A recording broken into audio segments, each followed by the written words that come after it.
Happy Wednesday, Andy, Steve, and Andrew here from wagertalk.com. Told you we were going to have a special guest, and Andrew's bringing one of my favorite things ever, a promo code. So, so we're gonna get to why Andrew's here. He's got a really nice play that I asked him to come on here and talk about. But first, Steve, we were the $2 Tuesday handicapper, and we won, but it was not a very confident win. So yes, walk us through the insanity that was the Reds and the Royals last night. So we went on the Reds money line. It ends up being a 5-4 victory in the end, but that was the score at the end of the third, at the end of 3 innings as well. We put up 5 in the third ourselves, and that was it. I thought that there was going to we were texting back and forth, and we were looking at a 18-15 final, hopefully with the Reds on top. There was a point later in the game where they walked the bases loaded, 2 walks and hits batsman. We only have 1 out. Our new hero, Lucas Sims, steps in, strikes out 2 batters in a row, gets the job done for us, and we win 5-4 in the end. When the smoke clears, we're up 5-4, and we cashed the $2 Tuesday play. I'm proud of the pick. I don't know. Like when they brought in the relief pitcher, it was like, okay, all you have to do is not walk 2 guys and hit a batter. That's all. Just please don't do that. And it was like, all right. Well, he hit a guy and he walked 2 guys. That wasn't good. So, yeah, it was a much needed win. It finally gets us there. Corbin Carroll hits. We lost on Yoshida, so the small player props kind of push, and then we end up with a nice win. So, and that brings us to our reset day. And one of the things I wanted to ask Andrew about was, Andrew, you have kind of started doing your own Road to Millions type of thing. So, A, how is it going? B, different mindset. Like you're fairly new to this, but you're certainly no stranger to bankroll management and everything. So, how's it been going? Yeah, thank you very much for having me on here, guys. Well, I got to thank you twice, Andy, because thank you for showing me what you've been doing. I asked you probably 2 or 3 times, and the third time was probably the most serious. Hey, let's chat on the phone for a second, Andy. I need to talk to you about something, and you helped me out. So it's going very well so far, and I think that the biggest thing for me has been just like sticking to the plan and just following along to what I need to get to each week. And I feel like that's really helped me. It's kind of just like the mindset is just winning the week. And I think that it really goes to show that people get so carried away when they're on these huge winning streaks. They start upping their bets, upping how much they're betting, the volume of their betting. And as we all know, usually when you start heat checking is when reality sets in. So I feel like just in general, I've always practiced good bankroll management, but what this has really taught me is just about winning the week. And you think about 52 weeks, if you can win each week or even win the majority of them, you're going to do very, very well. So it's going very well so far, Andy. And the charts that you guys show, I think, is really helpful because it breaks things down in a really good way. And I will tell you, it has been weird for me at certain points. Like I was traveling like 2 weeks after you showed me this. So I was leaving on a Wednesday morning. And by Wednesday morning, I had already reached what I needed to for that week. So I just didn't gamble the rest of the week.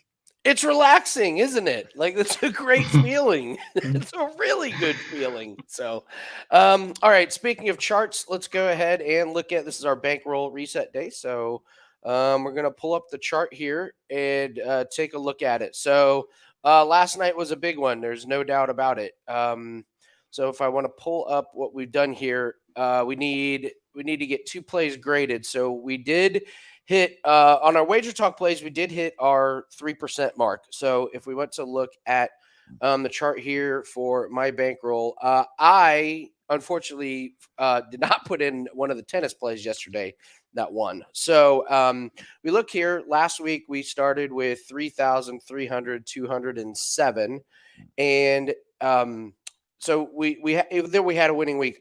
Because I forgot to put a play in, we only added about 1% to our bankroll, which is fine.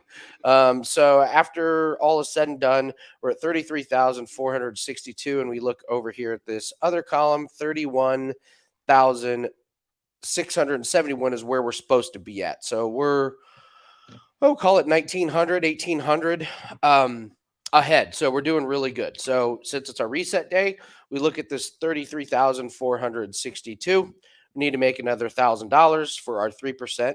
And if we do that, we should be well ahead of schedule of this week 71. We need to be at 32,621. And let's get into how we are going to do that. So first, I will go over. We'll go over what we have, Andrew, here. So for myself, y'all know we have our U.S. Open. We have our 5% pack that is up. We have our MMA pack that has PFL, Bellator, and UFC in there. And we have our MLB pack that is up for today. But Andrew, I want to talk about CFL. I've been talking about how this is a great sport to bet and all the different things that we love about it and just how it fits really well in there. So we have a promo code because you have your first 5% play that is up. So I guess first off, just talk a little bit about week one. What'd you notice? Besides the Blue Bombers are going to hang 40 on everybody this year. What I noticed, Andy, honestly, is that it's hard for me to convince people to love the CFL in week one because that's where all the sloppiness is. You know, they don't have as long of training camps, not nearly as long of preseason. So if I'm ever telling anyone, hey, watch the CFL, believe me, it's fun, I'm going to start doing that in week 4 or 5 because I've learned the hard way that week one is tough to convince people. But what I really learned, and a serious note, was that what I thought about the change and turnover to rosters was very true. And I know you talk about Winnipeg, and they've been a very good team, but they also had very little change in the offseason. Look at a lot of these teams that changed quarterbacks, changed key defensive players, changed their coach. They weren't ready in week one, Andy. So that's one thing that I kind of have circled and penciled in as we approach week 2 and even week 3 for some certain spots that I'm looking at. But I'm looking forward to it. I'll tell you what, the line movement, it's not going anywhere in the CFL. If you're not checking the odds board on Monday afternoon or Tuesday, you're missing out completely on some key numbers and some numbers you want to be betting. Like a lot of people, last year was my first year kind of just watching it. So I'm trying to get more and more people into it. So can you just give us a quick little thing, like what some of the biggest differences that people are going to see when they, watch CFL compared to the NFL? Well, I'll start with the obvious one. There's only 3 downs. So that's probably the biggest one everybody would want to know. The field is wider. The end zone is way bigger. And there's an opportunity to actually get just 1 point, which makes it a lot different for, when you're betting. A lot of people say, are you going to bet a +1.5? Why not just take them on the money line? You will never catch me just taking the money line. I will always take the points whenever I can get any type of points because it always makes a difference. You see a lot of wonky scores in the CFL, but, just the way the clock runs, there's all kinds of little mini rules, but I'll say, the big thing that I'll let people know about is you want to bet on a team that can establish the run game. And I know it's important to look at, Andy, in the NFL as well. You and I talk about our running back props all the time on Prop It Up. But if you're a CFL team and you're only pass heavy, it becomes very, very predictable when it's only a 3-down game. So just a few things to look towards, but that's one major thing I look at.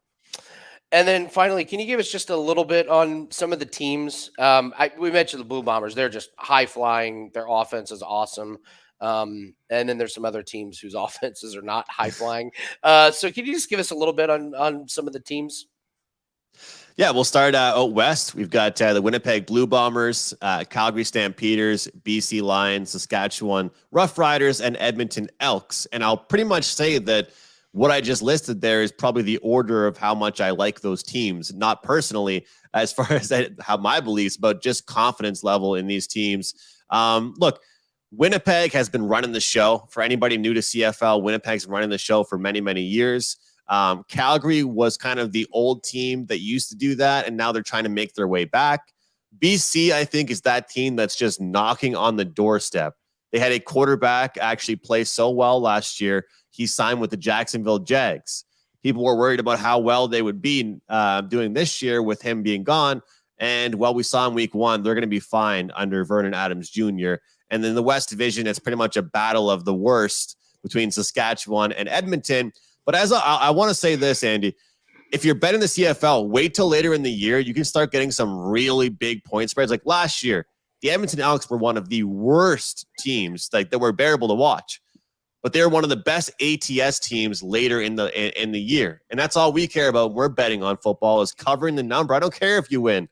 Cover that number. And in the East, the East has always been a lot more wide open. The standings go up and down. There's fewer teams, but we've got Montreal, Ottawa, Hamilton, and when you look across, when you're looking at some of these teams, I really think that they struggle to, really, I think they struggle to beat the West. So you pretty much just have to, when you look at MLB, talk about divisional games are very, very important. So a lot of times when I look at those games in certain situations, I'll look towards betting the under.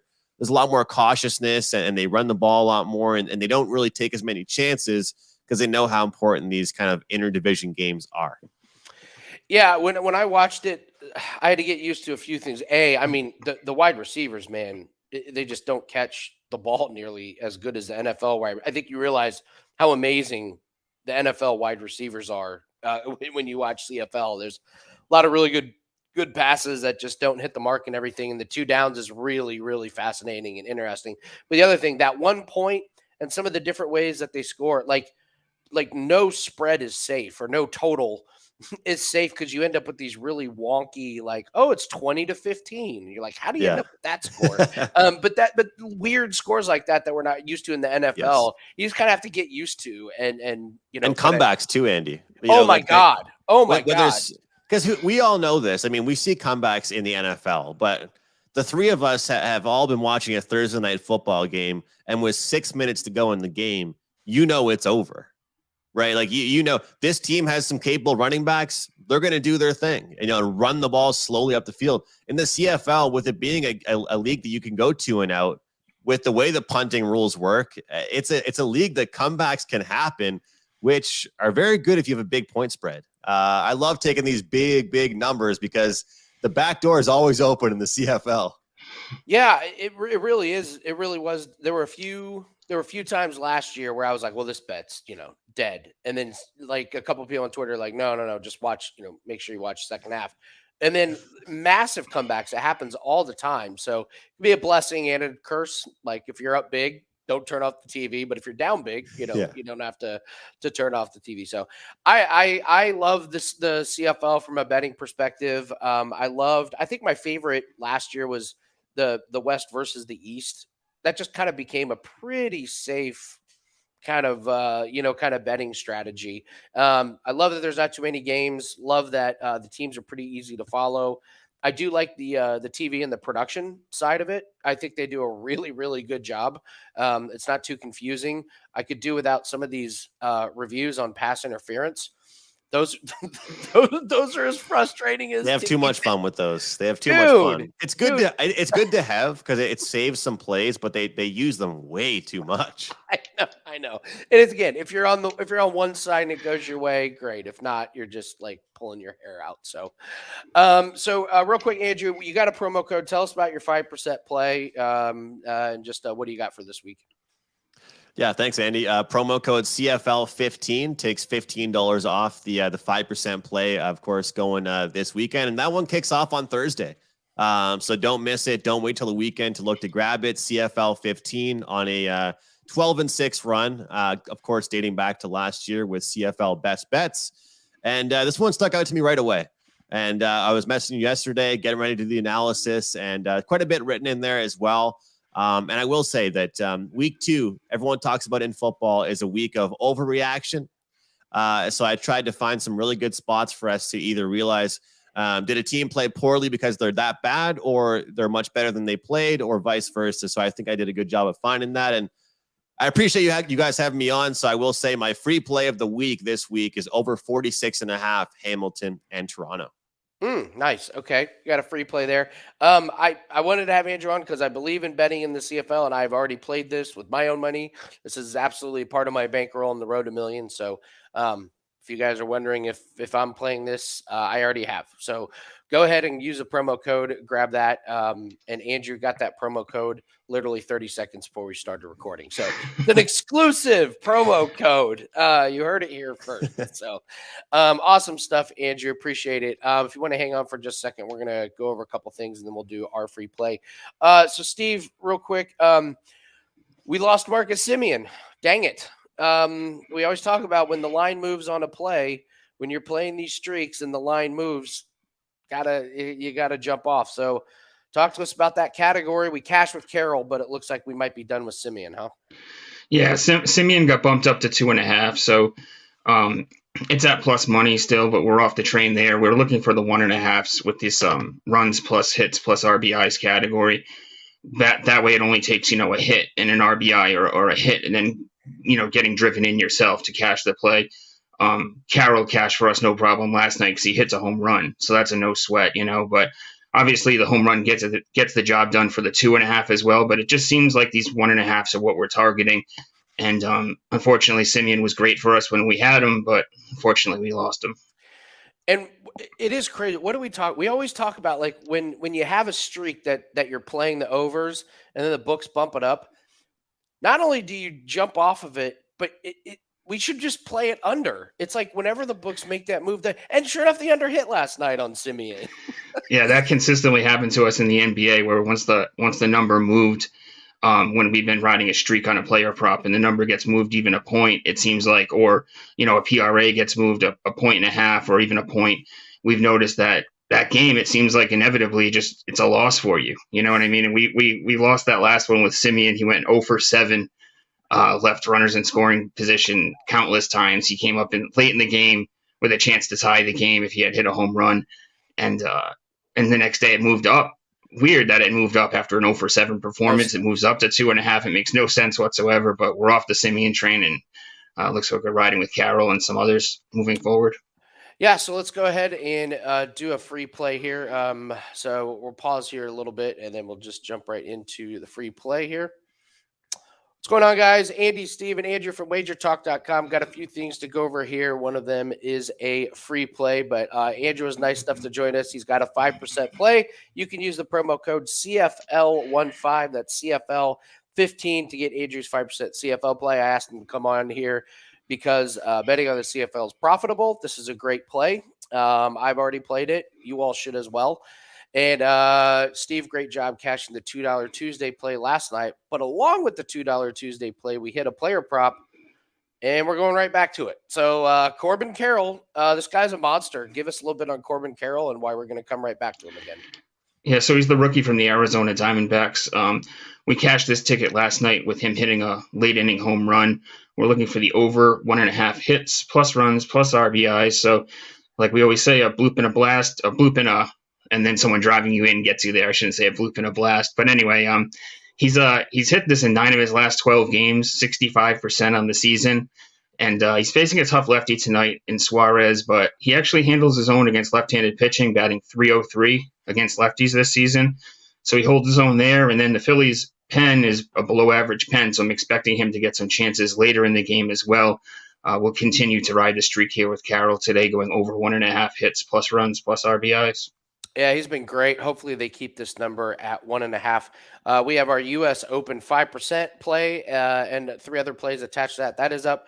We have an MMA pack with UFC, Bellator, and PFL, and we have our MLB pack. And Andrew, real quick, give us the promo code one more time where we can find Jat and about CFL this week. Yeah, CFL 15, CFL 15, save $15 off. My 5% play going, of course, on Thursday. So don't miss it. Don't wait till the weekend. This goes on Thursday on a 12-6 best bet run in the CFL dating back to last season. And going to have lots of plays, not just this one, of course. So you can grab all my plays over at Wager Talk. And Andy, just like yourself, looking forward to a great run here of UFC events. It's going to be a really, really big weekend. We've got UFC, Bellator, PFL, CFL, Formula One, U.S. Open. Who says sports are taking a break? Dog days of summer? Come on now. What is that? They were talking about, well, not much to do because NBA and NHL is over. And I'm like, I haven't been busier. I haven't stopped writing. And this is why I don't get, Andy. There's only was one game anyway in the NBA and NHL. Like, how was that? You know, like it's already been that anyway. It's only been one game a night. It's so true. It's like, oh, now because we don't have any games instead of one game every 4 days. Now we're not busy. So, but everyone had to get those plays up. So, all right, guys. Well, thanks everyone in the chat for joining us. Greg, Jim, Joey, shout out to you guys, and thanks everyone. Give us a like, give us a subscribe. Go grab Andrew's CFL play, and if you haven't already, go grab that 5% play, or if you want to use a 7-day pass, go ahead and grab that as well. So, Andrew, thank you so much for joining us. Steve, Thanks, great. Andrew. Thank you. Thanks, guys. Steve, great job last night. We'll see everyone tomorrow. Good luck tonight.